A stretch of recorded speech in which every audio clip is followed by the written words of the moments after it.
சென்னையில் 64% எஸ்ஐஆர் படிவங்கள் மட்டுமே திரும்ப பெறப்பட்டுள்ளன என்ற தகவல் கிடைத்திருக்கிறது. இது பற்றிய மேலும் விவரங்களை எமது செய்தியாளர் நௌஷாத் விவரிக்க கேட்கலாம். வணக்கம் நௌஷாத், விவரம். வணக்கம் தனலட்சுமி. சென்னை மாநகராட்சிக்கு உட்பட்ட பகுதிகளில் 64% எஸ்ஐஆர் படிவங்கள் திரும்ப பெற்றிருப்பதாக தகவல் வெளியாக இருக்கிறது. சென்னை மாநகராட்சிக்கு உட்பட்ட 16 சட்டப்பேரவை தொகுதிகளில் சேர்ந்த 40 லட்சம் வாக்காளருக்கு எஸ்ஐஆர் கணக்கீட்டு படிவங்கள் விநியோகிக்கப்பட்டன. இந்த படிவங்களை திரும்ப பெறுவதற்கான பணிகள் நேற்றுடன் நடைபெற்ற நிலையில் 25.6 லட்சம் பேரிடமிருந்து 64% கணக்கீட்டு படிவங்கள் திரும்பப்பெற்றுள்ளனவும், 14.4 லட்சம் பேர் படிவத்தை பூர்த்தி செய்து வழங்கவில்லை எனவும், 1.5 லட்சம் இறந்தவர்கள் என்பதும் தெரியவந்துள்ளது. பூர்த்தி செய்து வழங்கப்படாத படிவங்களில் இறந்தவர்களை தவிர மற்றவர்கள் மீண்டும் புதிய வாக்காளராக படிவம் 6 வாங்கி பூர்த்தி செய்து வாக்காளர் பட்டியலில் சேரலாம். அவர்களுக்கான படிவங்கள் இன்று முதல் விநியோகிக்கப்பட உள்ளதாக தெரிவிக்கப்பட்டிருக்கிறது. ஏற்கனவே வரைவு வாக்காளர் பட்டியலை பொறுத்தவரைக்கும் அவருடைய 19ஆம் தேதி வெளியிடப்பதாக தெரிவிக்கப்பட்டிருக்கிறது.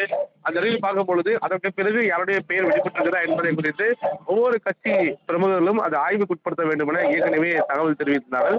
இந்த போதிலும் கடந்த ஞாயிற்றுக்கிழமை முடிவுற்ற நிலையில் சென்னையில் ஒரு நிலையை பொறுத்து இப்போது தகவல் கிடைத்திருப்பது மிக முக்கிய ஒன்றாக பார்க்கப்படுகிறது. தனலட்சுமி,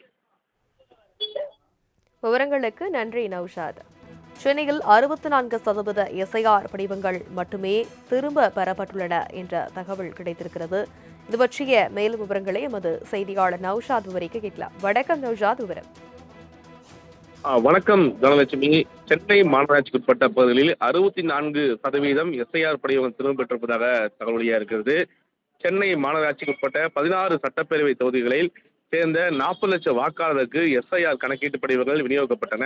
இந்த படிவங்களை திரும்ப பெறுவதற்கான பணிகள் நேற்றுடன் நடைபெற்ற நிலையில் 25.6 லட்சம் பேரிடமிருந்து 64% கணக்கீட்டு படிவங்கள் திரும்பப்பெற்றுள்ளனவும், 14.4 லட்சம் பேர் படிவத்தை பூர்த்தி செய்து வழங்கவில்லை எனவும், 1.5 லட்சம் இறந்தவர்கள் என்பதும் தெரியவந்துள்ளது.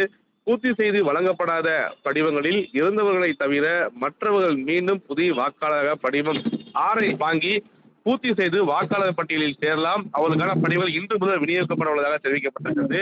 ஏற்கனவே வரைவு வாக்காளர் பட்டியலை பொறுத்தவரைக்கும் அவருடைய 19ஆம் தேதி வெளியிடப்பதாக தெரிவிக்கப்பட்டிருக்கிறது. அந்த நிலையில் பார்க்கும் பொழுது அதற்கு பிறகு யாருடைய பெயர் வெளிப்பட்டிருக்கிறதா என்பதை குறித்து ஒவ்வொரு கட்சி பிரமுகர்களும் அதை ஆய்வுக்கு உட்படுத்த வேண்டும் என ஏற்கனவே தகவல் தெரிவித்திருந்தார்கள்.